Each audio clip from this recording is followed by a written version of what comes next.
Ever wonder why the sky is blue? Or why sunsets are often a stunning array of reds, oranges, and pinks? These are not just random acts of nature's artistry, but they are due to a fascinating phenomenon known as light scattering. Imagine light as a group of playful, energetic kids running in all directions. When these kids, or in our case, light particles, encounter any obstacle, say, a piece of furniture or a person, they scatter or spread out in different directions. This is exactly what happens with light. When it bumps into particles in the atmosphere, it scatters, resulting in a beautiful display of colors that we observe every day.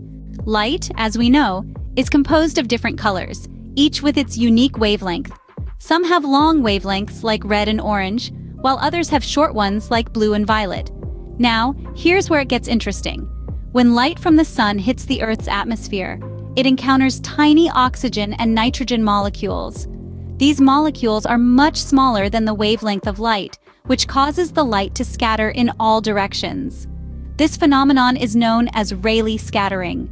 However, not all colors scatter the same way. Shorter wavelengths like blue and violet scatter more than longer wavelengths like red and orange. But if that's the case, you might wonder, why isn't the sky violet instead of blue? Well, this is because our eyes are more sensitive to blue light and because sunlight reaches us with more blue light than violet.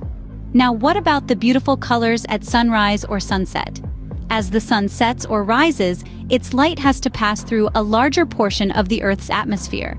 This longer path allows the atmosphere to scatter away most of the blue and violet light. What remains are the longer wavelengths, the reds, oranges, and yellows, painting the sky with their warm hues. In summary, light scattering is a fascinating natural phenomenon that is responsible for the color of the sky and the stunning colors we see at sunrise and sunset. It occurs when light particles encounter tiny molecules in the atmosphere, causing them to scatter in all directions. However, the amount of scattering depends on the wavelength of the light, with shorter wavelengths scattering more than longer ones.